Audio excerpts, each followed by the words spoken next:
아침에 주님의 전에 나오신 우리 성도님들을 주님의 이름으로 환영하고 축복합니다. 기도하겠습니다.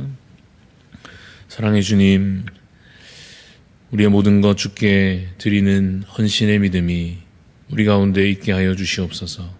다 주께 드려도 우리가 드린 것보다 더 채우실 은혜와 주님의 그 사랑을 신뢰하는 믿음의 사람들이 되게 하여 주시옵소서. 2024년 그래서 정말 주님 앞에 다 드리며 섬기며 맡기는 한 해가 되게 하여 주시사 현세의 소유나 문제들에 눈이 멀지 않게 하여 주시고 오직 먼저 그의 나라와 그의 의를 간구하며 소망하는 자로 살게 하여 주시옵소서. 우리 대한교회 각 가정에 하나님 은혜와 복을 더하여 주시기를 간절히 소원합니다. 믿음으로 각 가정이 하나 되게 하여 주시고 생활의 모든 필요를 주님 아시오니 그 필요를 따라 주님 그 삶 가운데 생활 가운데 채우시고 은혜를 더하여 주시옵소서. 질병 중에 있는 성도들을 위해서 기도합니다. 하나님 속히 그 연약함을 주님 회복시켜 주시고 치료의 과정 가운데 회복의 과정 가운데 더욱 주님 바라볼 수 있는 믿음을 주여 더하여 주시옵소서. 우리 대한교회에 하나님 귀한 새가족들을 보내어 주심을 주님 감사합니다.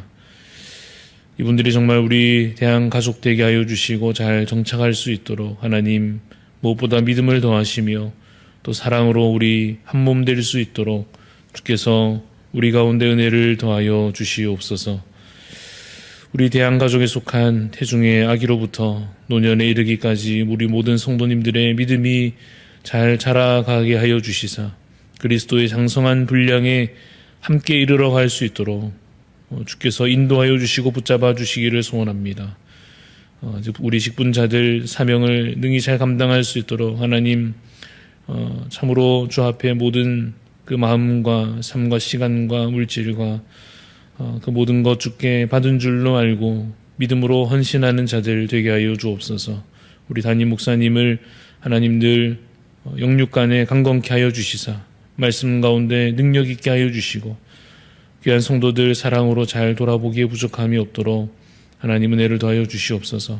선교지를 탐방 중에 있사오니 우리 목사님 모든 일정 가운데 하나님께서 눈동자와 같이 지켜 보호하여 주시며 동행하여 주시옵소서. 태국에서 단기 선교 일정 가운데 있는 단기 선교팀을 위하여서 기도합니다. 하나님 안전하게 지켜주시고 우리 함께하는 모든 팀원들의 정말 선교의 비전들이 생겨나게 하여 주시며 현지의 교회와 선교사님과 모든 사역자들이 위로받고 함께 더욱더 힘을 얻는 귀한 시간들이 되게 하여 주시옵소서. 주님 이 아침에 주님의 은혜를 사모하며 나아갑니다. 영의 양식으로 채워주시고 오늘도 우리의 기도에 호흡이 끊어지지 아니하므로 하나님의 선하신 뜻을 발견하며 그 뜻을 쫓아갈 수 있는 귀하고 복된 하루가 되게 하여 주시옵소서. 감사를 드리며 살아계신 예수 그리스도 이름으로 기도드리옵나이다. 아멘. 히브리서 11장 13절부터 22절 말씀입니다. 오늘 우리에게 주시는 하나님 말씀은 히브리서 11장 13절부터 22절까지 말씀입니다. 한 절씩 교독하여 읽겠습니다. 히브리서 11장 13절부터 22절까지 말씀입니다. 이 사람들은 다 믿음을 따라 죽었으며 약속을 받지 못하였으되 그것들을 멀리서 보고 환영하며 또 땅에서는 외국인과 나그네임을 증언하였으니 그들이 이같이 말하는 것은 자기들이 본향 찾는 자임을 나타냄이라. 그들이 나온 바 본향을 생각하였더라면 돌아갈 기회가 있었으려니와 그들이 이제는 더 나은 본향을 사모하니 곧 하늘에 있는 것이라. 이러므로 하나님이 그들의 하나님이라 일컬음 받으심을 부끄러워하지 아니하시고 그들을 위하여 한 성을 예비하셨느니라. 아브라함은 시험을 받을 때에 믿음으로 이삭을 드렸으니 그는 약속들을 받은 자로되 그 외아들을 드렸느니라. 그에게 이미 말씀하시기를 내 자손이라 칭할 자는 이삭으로 말미암으리라 하셨으니 그가 하나님이 능히 이삭을 죽은 자 가운데서 다시 살리실 줄로 생각한지라. 비유컨대 그를 죽은 자 가운데서 도로 받은 것이니라. 믿음으로 이삭은 장차 있을 일에 대하여 야곱과 에서에게 축복하였으며, 믿음으로 야곱은 죽을 때 요셉의 각 아들에게 축복하고 그 지팡이 머리에 의지하여 경배하였으며, 믿음으로 요셉은 임종시에 이스라엘 자손들이 떠날 것을 말하고 또 자기 뼈를 위하여 명하였으며. 아멘. 네, 오늘 말씀의 제목은 더 나은 것을 바라보는 믿음입니다. 더 나은 것을 바라보는 믿음이라고 하는 제목으로 잠시 말씀의 은혜를 나누고자 합니다. 믿음이라고 하는 것은 여러 가지로 정의할 수 있을 것입니다. 예를 들어 믿음은 은혜로 얻는 하나님의 선물이다, 이렇게 말할 수도 있겠고, 또 달리는 믿음은 예수님께서 행하신 일들이, 그 죽으시고 부활하시고 재림하시기까지의 그 행하신, 또한 행하실 그 일들이 나를 위한 것이요, 그것을 통하여 내가 구원받게 되었음을 깨닫고 회개하고 감사하며 헌신하는 것이다. 좀 길지만 이렇게도 정의 내릴 수 있을 것입니다. 그리고 오늘 읽어가는 우리 히브리서에서 주로 강조되는 믿음의 내용이 또한 있고, 특히 오늘 본문에서 강조되는 믿음의 내용이 있습니다. 그래서 우리가 오늘 한번 정의 내려보자면 믿음은 더 나은 것을 바라보는 것이다 라고 우리가 말할 것입니다. 본문 내용을 살펴보자면 13절에 이 사람들은 이라고 되어 있는데요. 이 사람들은 누구이겠습니까? 더 앞에 있는 본문에 언급되었던 아브라함, 이삭, 야곱, 이러한 족장들을 먼저 가리켜 말하고 있습니다. 13절에 이제 다시 보면 그들이 믿음을 따라 죽었으며 약속을 받지 못하였다고 기록하고 있습니다. 이 약속을 받지 못하였다는 말은 약속이 이루어지는 것을, 약속의 성취를 보지 못했다 하는 뜻입니다. 약속이 이루어지는 것을 눈앞에 보지 못했으니 그들 앞에 보였던 것은 그저 현실뿐이었을 것입니다.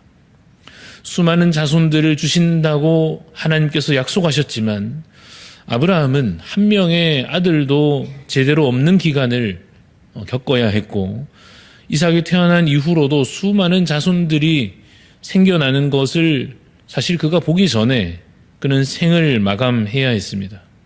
이삭과 야곱도 마찬가지로 하나님께서 그들에게 주신 약속이 있었지만 그것을 조금 맛보기만 했을 뿐, 그 약속이 완전히 이루어지고 성취되는 것을 보지 못한 채로 그저 현실 속에서 힘겹게 그들은 살아가야 했습니다. 그래서 그들은 사실은 참 영적으로 매우 열악한 상황 속에 놓여 있었다고 말할 수 있습니다. 그저 현실만 보이는 그러한 상황 가운데에서 약속은 대체 언제 이루어지는 것인지 알 수 없는 그런 답답함 속에서 그들이 살아가야 했습니다. 그러나 그들이 어떻게 행하였는지 13절에 기록되어 있는데, 제가 13절을 다시 읽어보면 이 사람들은 다 믿음을 따라 죽었으며 약속을 받지 못하였으되 그것들을 멀리서 보고 환영하며 살았다라고 기록하고 있습니다. 멀리서 바라보았고 그것을 환영하였다 합니다. 당장의 현실을 보기보다도 저 멀리 있으나 확실하고 분명한 그 약속의 성취를 미리 바라본 것입니다. 더 나은 것을 바라보고 사모하는 믿음이 그들 가운데 있었습니다. 그래서 그들이 믿음의 조상들이다 이렇게 불리는 것입니다. 오늘 우리에게도 이러한 믿음이 필요할 것입니다. 더 나은 것을 바라보는 믿음이 필요합니다. 현실을 제대로 파악하는 것이, 지금이 어떤 상황인지를 제대로 인식하는 것이 때로 필요하겠습니다마는 그러한 현실 감각보다도 더 중요한 것은 무엇이겠습니까? 약속을 붙잡는 믿음이지요. 보이지 않는 것을 먼저 바라볼 수 있는 비전이 우리 가운데 필요할 것입니다. 하나님께서 주신다고 약속하셨으면 주실 줄로 그야말로 믿고 붙잡는 믿음이 우리에게 필요합니다. 아브라함과 이삭과 야곱은 그러한 믿음을 가졌고, 그래서 그들은 더 이상 이 땅에, 이 세상 가운데 마음을 두기보다는 어디에 마음을 이제 두게 되었겠습니까? 저 하늘, 저 하나님 나라, 영원한 천국에 그들의 소망이 이제 확정되게 된 것입니다. 그래서 그들은 이제 자신을 가리켜서 외국인으로, 나그네로 칭하게 됩니다. 남들이 듣기에는, 그 당시에 주변의 사람들이 그 말을 들으면 외국인이라고 하니까, 나그네라고 하니까, 그냥 집을 떠나왔나 보다, 고향을 떠나서 이주해온 사람이구나, 이 정도로만 생각을 했을 것입니다. 그러나 그들이 자신을 가리켜서 나그네라고 하는 것은 그 정도의 차원이 아니었습니다. 그들은 이제 저 하늘, 저 영광스러운 나라, 저 천국이 이제 자신들이 돌아갈 곳이요, 소망의 보금자리이며 약속의 성취를 이제 온전히 누릴 영원한 안식처가 될 것이다 라고 믿고 바라보는 것입니다. 그들은 이제 현실과 땅에 속한 자가 아니요, 하늘에 속한 자요, 약속에 붙들린 자로 사는 것입니다. 여러분 15절 말씀을 보십시오. 15절에 그들이 나온 바 본향을 생각하였더라면 돌아갈 기회가 있었을 것이다 라고 말합니다. 만약 그들이 그저 옛날에 살던 곳, 육신의 고향 땅, 그것을 그리워하면 가면 되는 것입니다. 메소포타미아 지역으로 그들이 이전에 살던 그 지역을 찾아서 돌아갈 수 있을 것입니다. 그러나 그들이 이제 바라보는 곳은 이 땅에 속한 어느 지역이 아니라 더 나은 본향이었습니다. 16절 말씀을 제가 읽어보면 그들이 이제는 더 나은 본향을 사모하니 곧 하늘에 있는 것이라 라고 말씀합니다. 이어서 이렇게 기록하고 있지요. 이러므로 하나님께서 기뻐하십니다. 그들의 하나님이라 일컬음 받으심을 부끄러워하지 않으시고 그들의 믿음을 기뻐하십니다. 그러면서 하나님께서 그들을 위하여 무엇을 예비하십니까? 한 성을 예비하셨느니라. 하나님께서 하늘에 그들의 안식처를, 그들의 참으로 본향이라 할 만한 거할 곳을 하나님 예비하여 주시는 것입니다. 여러분, 이것이 믿음을 가진 우리의 삶의 원리가 되어 마땅할 것이며 이것이 우리의 정체성이 되어야 할 것이고 우리도 마땅히 이렇게 살아감으로써 그 나라와 그 예비하신 성을 우리도 그 약속을 따라 얻게 될 것입니다. 여러분 17절부터는 이제 좀 더 구체적인 내용들이 나오게 되는데 17절에 아브라함이 무엇을 행하였는지 보십시오. 아브라함이 무엇을 행합니까? 믿음으로 자신의 아들 이삭을 드렸습니다. 이것 또한 현실을 보지 않고 약속을 붙잡은 것입니다. 현실적으로 생각하면 이삭을 바치면 안 되지 않습니까? 이삭이 죽으면 이도 저도 안 되는 것 아닙니까? 이삭이라도 있어야, 살아있어야 자손이 이어져서 수많은 자손이 별과 같이 많아지든 모래알같이 많아지든 할 것 아니겠습니까? 그러니까 현실적으로 반응하자면 이런 생각이 더 자연스럽습니다. 하나님께서 그 아들 이삭을 바치라 하셨을 때 마음속으로 생각하기를 내가 혹시 잘못 들었나? 이삭을 왜 바치라 하시나? 혹시 하나님께서 실수로 잘못 말씀하신 것은 혹시 아닌가? 이것은 좀 아니지 않나? 그렇게 생각하는 것이 좀 더 현실적이고 자연스럽지 않겠습니까? 그러나 아브라함은 어떻게 행하였습니까? 그냥 순종하는 것입니다. 그냥 명하신 대로 그 이삭을 하나님께 바쳐 드립니다. 대체 어떤 마음이었겠는지 생각해 보는데 19절에 그 답이 있습니다. 19절을 보시면 그가 하나님이 능히 이삭을 죽은 자 가운데서 다시 살리실 줄로 생각한지라 라고 기록하고 있습니다. 이성적으로 판단해서는 뭔가 이상하지만 이게 맞나 싶겠지만 그 와중에도 하나님을 신뢰하고 주신 약속을 더 붙잡으니까 믿음이 발휘되는 것입니다. 그 아들 이삭은 어떠했습니까? 20절 말씀을 보시면 믿음으로 이삭은 장차 있을 일에 대하여 야곱과 에서에게 축복하였다라고 기록하고 있습니다. 특별한 것 없이 그저 아들들에게 축복하였구나라고 보이지만 그러나 여러분 자녀에게 손을 얹어 축복하는 것이 가볍게 보면 별것 아닌 것처럼 보여도 사실 여기에는 꽤나 큰 믿음이 요구되는 것입니다. 왜냐하면 자녀를 축복하는 것은 그냥 부모로서의 내 기대를 말하는 것이 아니기 때문입니다. 자녀에게 손을 얹어 축복하는 것은 하나님의 약속을 근거하여 복을 비는 것이기 때문입니다. 그래서 이삭이 야곱과 에서에게 복을 빌었을 때 그것은 불확실하고 막연한 기대를 말하는 것이 결코 아닙니다. 하나님께서 주신 약속을 근거로 이 아들들에게 반드시 이루어질 일들을 믿음으로 선포하는 것입니다. 21절, 22절의 야곱과 요셉도 마찬가지입니다. 그들 또한 아들에게 축복하고 죽음이 다가왔을 때까지도 여전히 하나님을 경외하였고 미래 그 후손들에게 하나님께서 행하실 그 일들을 미리 바라보기도 하였습니다. 여러분, 우리도 이러한 믿음의 선배들이 되고 믿음의 부모가 되고 믿음의 조상들이 되어야 할 것입니다. 그러려고 한다면 현실과 약속 가운데 우리 눈앞에 펼쳐진 현실과 하나님께서 주신 약속 중에서 둘 중에서 약속을 붙들어야 할 것입니다. 현실에 굴복하고 세상에 굴복하며 내 감정과 내 염려에 사로잡히면 우리의 앞길은 그저 캄캄하게만 보일 것입니다. 그러나 믿음의 눈을 들어 주를 보며 그 약속을 기억해내며 그 성취를 보이지 않는 와중에도 아직 이루어지기 전에도 미리 바라보는 자로 설 때에 우리도 마침내 믿음의 사람들이 될 것입니다. 여러분, 혹 여러분들의 자녀들을 생각할 때 그 앞이 좀 어둡게 느껴지실지도 모르겠습니다. 걱정하자면 끝이 없고 염려하자면 만사가 다 염려거리가 될 것입니다.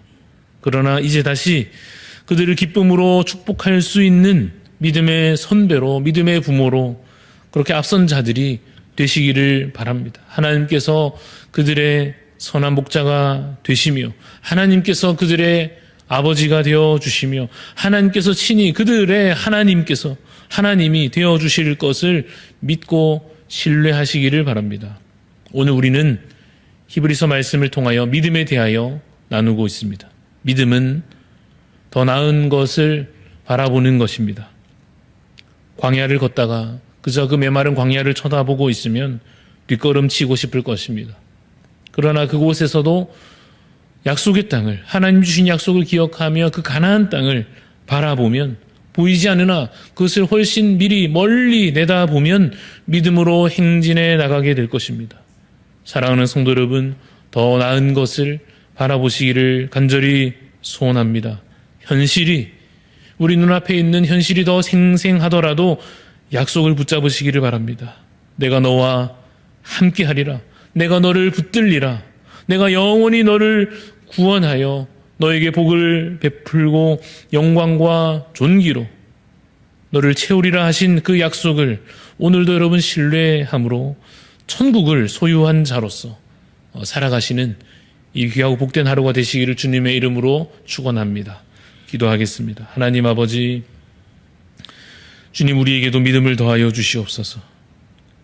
믿음의 사람들이 세상이 감당치 못할 그 믿음으로 캄캄한 현실 가운데에서도 약속을 붙잡고 그 걸음을 내딛어 살아갔던 것처럼, 그래서 지금 그들은 외국인처럼 나그네처럼 불안정한 삶을 살지라도 더 나은 본향을 바라보며 그것이 확정되어 있기에 결코 좌절하지 아니하고 오히려 기쁨의 걸음을 걸어갔던 것처럼 주님, 우리에게도 믿음을 더하여 주시옵소서. 현실에 주목하고자 하는 우리의 현실 감각보다 믿음을 우리에게 더하여 주시옵소서. 주님, 세상은 바라보지 못하는 것을 말씀을 통하여 이 진리의 빛을 통하여서 우리는 보게 하여 주시옵소서. 우리에게 더 나은 본향을 마련하여 주신 줄로 믿고 의지함으로 혹 우리의 삶 가운데 오늘 결핍과 부족함 중에서도 주님 풍부와 주님 충만함을 정말 마음속에 기쁨으로 간직할 수 있도록 주님 우리에게 믿음을 더하여 주시옵소서. 연약한 지체들을 하나님 기억하여 주시고 하나님 그 아픔과 고통 가운데 그 신음과 그 간구를 하나님 들어 응답하여 주시되 정말 그들에게 또한 믿음을 더하여 주시사 참 평안을 얻게 하여 주시며 참으로 영원한 것을 함께 바라보는 우리 대한가족들이 다 될 수 있도록 주님 오늘 하루 주께서 인도하여 주시고 우리의 삶의 주인 되어 주시옵소서. 감사를 드리며 살아계신 예수 그리스도 이름으로 기도드리옵나이다. 아멘. 하늘에 계신 우리 아버지여, 이름이 거룩히 여김을 받으시오며 나라가 임하시오며 뜻이 하늘에서 이루어진 것 같이 땅에서도 이루어지이다. 오늘 우리에게 일용할 양식을 주시옵고 우리가 우리에게 죄 지은 자를 사하여 준 것 같이 우리 죄를 사하여 주시옵고 우리를 시험에 들게 하지 마시옵고 다만 악에서 구하시옵소서.